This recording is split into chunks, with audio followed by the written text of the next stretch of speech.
안녕하세요. 반갑습니다. 오늘도 월요 만나를 통해서 우리 함께 큰 은혜 받기를 원합니다. 자, 오늘 누가복음 8장의 본문은요, 조금 특별한 구조로 되어 있습니다. 회당장 야이로의 딸 치유 사건 속에 혈루증 여인 치유 사건이 중간에 끼어 있는 구조인데요. 그래서 그런지 이 두 사건에는 중요한 공통점이 있습니다. 자, 그것이 무엇인지 살펴보기 전에 먼저 배경부터 보겠습니다. 이 사건의 장소는요, 가버나움이라는 곳인데요. 예수님께서 가장 많이 사역을 하셨고, 그래서 이곳에서 인기는 정말 많으셨던 것 같습니다. 그래서 40절에는요, 예수께서 돌아오심에 무리가 환영하니 이는 다 기다렸음이러라 라고 기록이 되어 있죠. 그런데 이 가버나움에 유대인 회당의 회당장인 야이로는 자기 딸이 아파서 죽어가는 상황이 되니까 예수님을 자신의 집으로 초청을 했습니다. 그래서 함께 집으로 가는 도중에 무리들이 밀려들죠.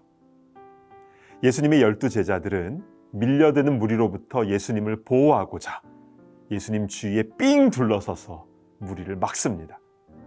그런데 12의 혈루증 걸린 그 여인이 그 틈바구니 속에서 예수님의 옷자락을 만졌고 그 즉시 병이 낫게 되었다는 것이죠.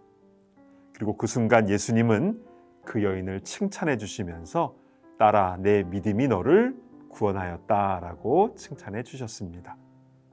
자, 그런데요, 이렇게 일이 지체되는 동안에 야이로의 집에서 사람이 한 명이 오더니 그 딸이 죽었다라는 슬픈 소식을 전합니다. 그러나 예수님은 두려워 말고 믿기만 하라, 이 말씀을 하시면서 그의 집으로 가셔서 죽은 야이로의 딸을 살려주셨지요. 이것이 오늘 본문의 내용입니다. 여러분, 이 두 사건 속에 야이로와 이 12의 혈루증 앓던 이 여인의 공통점은 무엇일까요? 이것을 우리가 붙잡아야 될 텐데요. 야이로의 딸은 12살이고 혈루증 여인은 12해 동안 투병해왔고 공교롭게도 12해라는 공통점이 있는데요. 그것보다도 더 중요한 것은 야이로와 혈루증 여인 모두 갈급함으로 주님을 붙잡았다라는 것입니다. 야이로는 회당장이라는 높은 직책을 갖고 있었지만 예수님 발 앞에 엎드렸다라고 41절에 나와 있죠. 갈급했던 것입니다. 또 혈루증 여인은 장기간 투병으로 인하여 몸이 약했고 또 다른 사람들이 부정하다라고 여겼던 여인이었지만 그러나 모든 것을 다 뚫고 예수님의 옷자락을 만졌습니다. 그렇게 할 수 있었던 그 힘은 갈급함, 난 예수님 아니면 죽는다 라는 그 마음이 있었기 때문입니다. 이 갈급함이 우리에게도 있었으면 좋겠습니다. 자, 그런데 오늘 본문에는 또 한 가지 중요한 공통점이 나옵니다. 그것은 둘 다 예수님과의 인격적인 만남이 있었다라는 것입니다. 혈루증 여인은요, 그냥 예수님 옷자락을 만져서 병 낫고 조용히 사라졌다, 이것이 아니라 예수님은 그 상황에서 그를 찾아내셨고 딸아, 내 믿음이 너를 구원하였으니 평안히 가라, 친절하게 축복해 주셨습니다.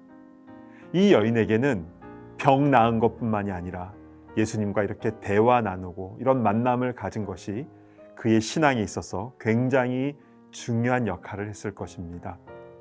그리고 야이로의 딸도 이미 죽었다라는 그런 소식을 예수님 들으셨지만 그러나 그의 집에 직접 찾아가셔서 그의 손을 잡아 일으켜 주셨고 또 먹을 것을 주라, 이렇게 말씀도 해주셨습니다. 그리고 맨 마지막에는요, 이 일을 아무에게도 말하지 말라라고 하셨는데요. 왜일까요? 인격적인 만남 없이 기적만 바라고 오는 것을 예수님은 원치 않으셨기 때문입니다. 오늘 말씀을 정리합니다. 우리가 가져야 될 것은 갈급함입니다. 예수님은 그것을 믿음이라고 말씀을 해주셨죠. 그래서 이 갈급함으로 문제 해결 받는 것, 그것뿐만이 아니라 그 과정을 통하여 주님을 인격적으로 만나는 우리 모두가 되기를 축복합니다. 기도하겠습니다. 하나님 아버지, 감사를 드립니다. 야이로와 또 혈루증 여인과 같이 주님을 간절히 찾는 그 갈급함을 우리에게 허락하여 주시고, 그 과정 속에서 주님과 인격적인 만남을 갖는 승리하는 우리 모두가 다 되게 하여 주옵소서. 예수님의 이름으로 기도하옵나이다. 아멘.